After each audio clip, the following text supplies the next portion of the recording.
So today we'll learn about defibrillator, that is a manual defibrillator. Now this is a manual defibrillator and it is different from what we have learned in our BLS sessions, which is an AED.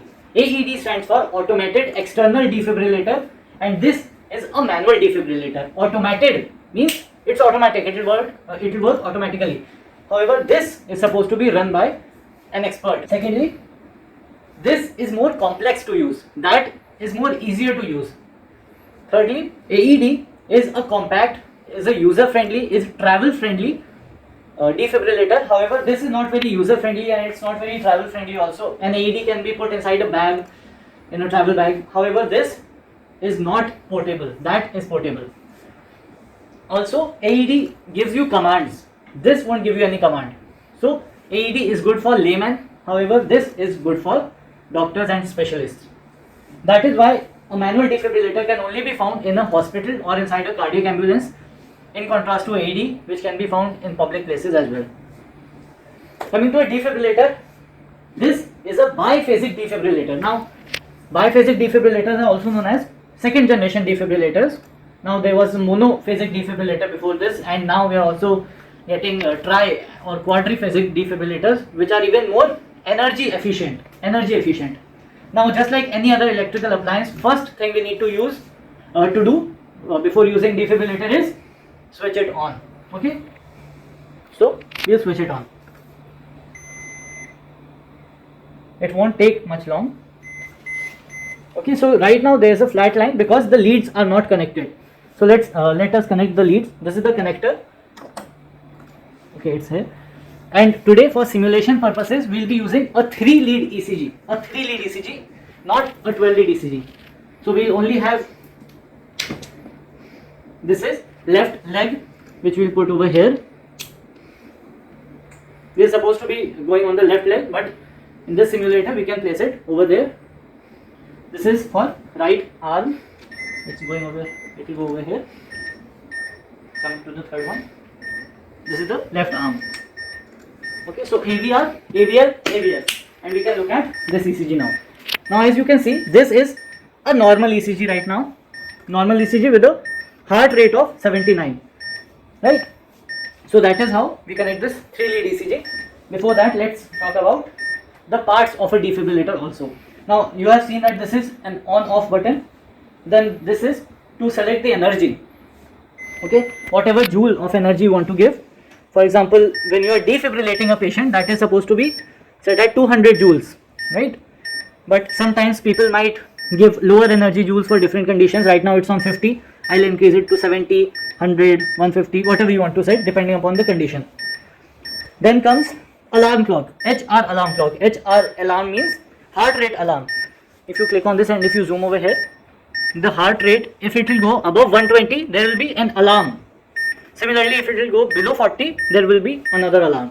So that is to tell that, okay, this is now a difficult position or this is now problematic. Then comes the lead select button. Lead select button. If I select this button, there will be, right now you can see lead 2. We have option of lead 3. We have option of, okay, pedals, and then lead 1. Okay, then lead 2. Like I told you, this is a 3-lead ECG that we will be taking today, not a 12-lead ECG. So only lead 1, 2 and 3 can be done right now. Coming to the ECG size, this is for increasing or decreasing the QRS amplitude. Now, if it's very, very small, some people might think that these QRS are not of a normal heart, or sometimes people might even confuse ventricular fibrillation with asystole. So we need to keep it to a normal range. Okay, so this is normal now. Coming to QRS volume. Now, this is the volume that with which this is beating. If I increase, this will become louder, or if I want to shut it up, it's gone now. Okay. Coming to record. Okay. If I click on record, there will be an ECG strip that will fall from here. Okay, so right now there are no ECG strips in this because we are simulating a case without ECG strips. So if I click on record, ECG strip will come out and it will tell us, it will give us this 3 lead information of this patient. The next button is a very important button, which is mark. If I click on mark, you can see the screen has been frozen. So this makes it easier for us to read the ECG now, right? Some people might not be able to read it while the screen is moving, while the leads are moving, while the waves are moving. So we can freeze it now, and now it's easier to read, right? Then are some more important buttons like charge and sync. Okay, so quickly I'll tell you what sync is. Okay, I'm pressing sync. Can you see these white dots that have appeared below the QRS complex? Now sync button is tells us about that this defibrillator is now in sync with the QRS complexes. What do QRS complexes tell us about? The ventricular depolarization and consequent ventricular contraction or ventricular systole in patients with unstable tachycardia or unstable tachycardia. We can go for sync and then we can cardiovert. I'll tell you about what cardioversion is. Okay. Coming to this charge button. Okay, I'll remove sync now. Let's say this patient has VF right now. Okay, this he does not, but that is how it works. Let's say he has VF or any cardiac arrest condition or tachyarrhythmia. We can click on charge. Okay, right now it was on 200 joules.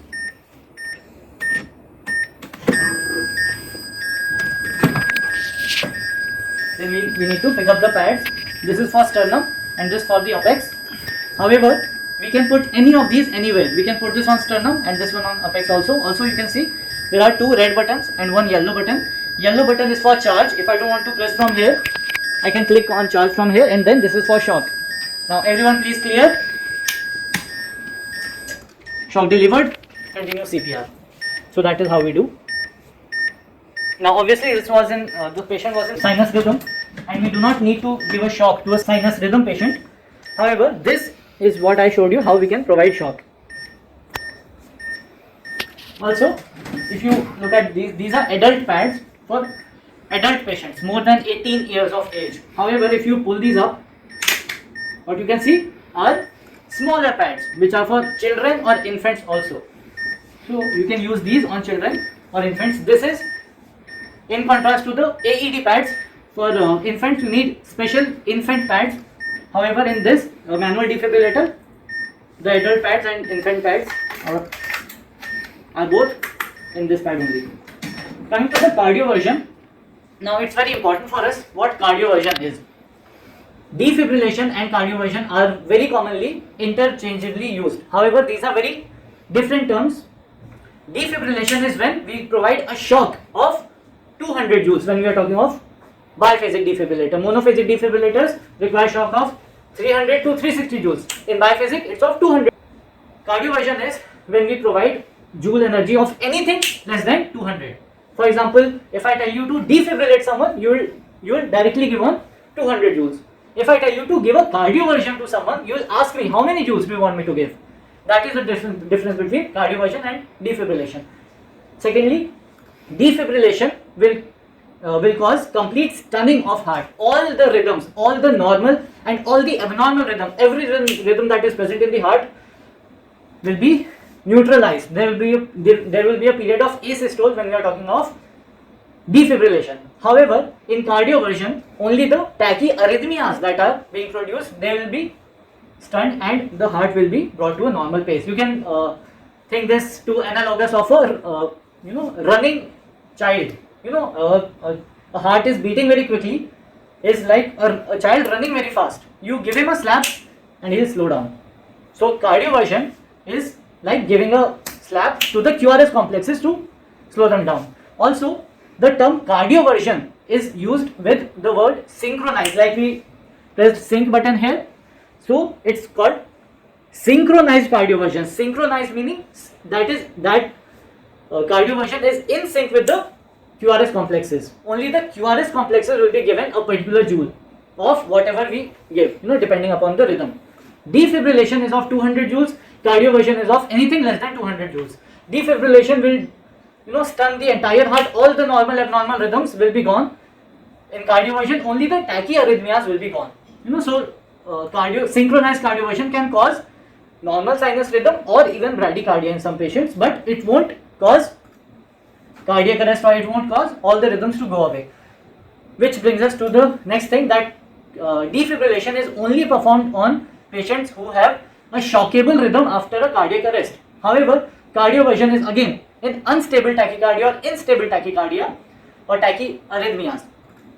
In such patients, these patients might be conscious, they might be unconscious. It's good if they are unconscious, because if they are conscious, you will need to take consent of theirs or their relatives and then sedate them, because synchronized cardioversion is a painful process. That might cause some sort of burning to the chest, which may be painful for the patient. So that is why you need to take consent and then sedate the patient if he or she is conscious. So defibrillation is for cardiac arrest.